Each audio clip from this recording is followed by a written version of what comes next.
சம்பளம் கிடைக்குதானே அந்த சம்பளத்தை சம்பள வாசல்ல தராம எடுக்காம ஒரு பேங்க் அக்கௌண்ட்டுக்கு போட்டால் விரும்புவீங்க கஷ்டம் என்ன கஷ்டம் நினைக்கிறீங்க பேங்க் அக்கௌண்ட்டுக்கு அதுக்காக ஒரு நாள் வேலையை கட்டணும் அதனால ஒரு நாள் வேலையே இல்லாத போகும் வேலை இல்லாமல் தான் நான் போய் எடுக்கணும் இங்கே கொண்டாந்து கொடுத்ததே எங்களுக்கு லேட்டு அப்போ இது பேங்க் அக்கௌண்ட்டில் போகிறதுனா ஒரு நாள் வேலையை விட்டு தான் போகணும்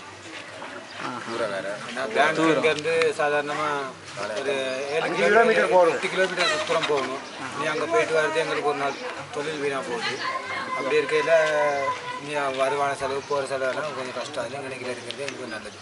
ரைட் உங்களுக்கு மெயின் ப்ராப்ளம் வந்து என்னது இப்போ இங்கேருந்து போயிட்டு பேங்க்ல போடுறது வர்றது தான் மெயின் பிரச்சனையாக அது இல்லாமல் ஒரு நாள் வேலையும் எங்களுக்கு போயிடும் வேலையும் போயிடும் ரைட் மற்ற அந்த கிடைக்கிற சம்பளத்தை மிச்சம் பண்ணக்கூடிய மாதிரி இருக்குதா மிச்சம் பண்ணக்கூடிய இல்லை வரவு செலவு மாதிரி வரவுக்கு செலவு தான் கூட போகுது ஒன்று வரவு கடன் தான் வாங்கிட்டுருங்க கூட சின்ன சின்ன கடையெல்லாம் ரைட் ஓகே இப்போ உங்களுக்கு ஃபஸ்ட்டாக சொன்னீங்க தானே இப்போ இங்கேருந்து போயிட்டு ஒரு 100 ரூபா இருந்தால் கூட அதை மிச்சம் பண்ணுறதுக்கு பேங்க்கு போகிறது தூரம்னு சொல்லி ஒரு நாள் வேலை கட்டால் அதில் 300 ரூபா போயிடும் பஸ் செலவெல்லாம் பார்த்தா இன்னும் 100 ரூபா போயிடும் 500 ரூபாய்கிட்ட போயிடும் ஏன்னா ஆமாம் ரைட் அப்போ அதுக்கு நான் ஒரு மொபைல் பேங்கிங் சர்வீஸ் வந்து செய்ய போகிறோம் சரி சொன்னால் அந்த ஃபோனில் வந்து எஸ்எம்எஸ் அனுப்பி உங்களோட ஒரு 100 ரூபா இருந்தால் அதை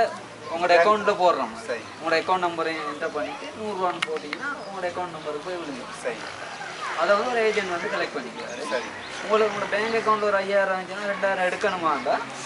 அதை வந்து எஸ்எம்எஸ் ஒன்று அனுப்புனா பேங்க்கில் அந்த ஏஜென்ட் வந்து உங்களோட வீட்டுக்கே கொண்டு வந்து தரணும் சரி அப்படி ஒரு திட்டத்தை கொண்டு வந்தால் விரும்புவீங்களா அப்படி கொஞ்சம் பிரச்சனை இப்போ அதில் அந்த ஃபோன் யூஸ் பண்ணுறதுல ஏதாவது பிரச்சனை வரும் அப்படி ஏதாவது நினைக்கிறீங்களா இல்லை அப்படிலாம் ஒன்றும் இல்லை இப்போ கிட்டத்தட்ட நான் ஒரு 7-8 வருஷமாக ஃபோன் போயிருக்கேன் அப்படிலாம் ஒன்றும் பிரச்சனை வந்து வராது எல்லாம் நம்ம சொந்த பாம்பு வைக்கிறதுனால அப்படி ஒரு பிரச்சனை வராது அப்போ நீங்கள் அதுக்கெல்லாம் விருப்பப்படுறீங்க அப்படி ஒரு சேவை ரைட் உங்களுக்கு அந்த கிடைக்கிற சம்பளம் வந்து மிச்சம் இல்லாத காரணம் என்னன்னு நினைக்கிறீங்க செலவு கூட தாங்க செலவு இன்னைக்குள்ள வேலை நாளைக்கு இன்னும் 7000 சம்பளம்னா 10000 15000 போதும் சாப்பாடு செலவு சாப்பாட்டு பிள்ளைகளை படிக்க வைக்கிறது எல்லாம் 10-15000 தகர சம்பளத்தை அந்த சம்பளத்திலே தாங்க ஒரு வருத்தமாக இருந்தாலும் நாங்கள் அந்த சம்பளத்திலே தாங்க ஆஸ்பத்திரிக்கு போவோம் அந்த சல்லியை வச்சு தாங்க நாங்கள் ரோலிங் போவோம் என்ன எஸ்டேட் 7000 சம்பளம் கிடைக்குது அதில் 26 நாள் வேலை செஞ்சால் தான் அந்த சம்பளம் கிடைக்குது அதே ஒரு நாள் 2 நாள் வேலை பண்ணாலும் சம்பளம் 5000 தான் கிடைக்குது 5000 தான் ஸோ ஒரு நாளைக்கு எவ்வளோ சம்பளம் தர்றாங்க 405 ரூபா 405 ரூபா 26 நாள் வேலை செய்யாட்டி 26 நாள் வேலை செய்யலைன்னு அடிப்படை சம்பளம் வந்து 285 ரூபா 18 நாளுக்கு கூடுதல்னா 18 சராசரி 26 நாள் வேலை கொடுத்தா 24 நாள் வேலை செஞ்சிருக்கணும் 24 நாள் செஞ்சால் அந்த மேலதிக கொடுப்பணும் சொல்லி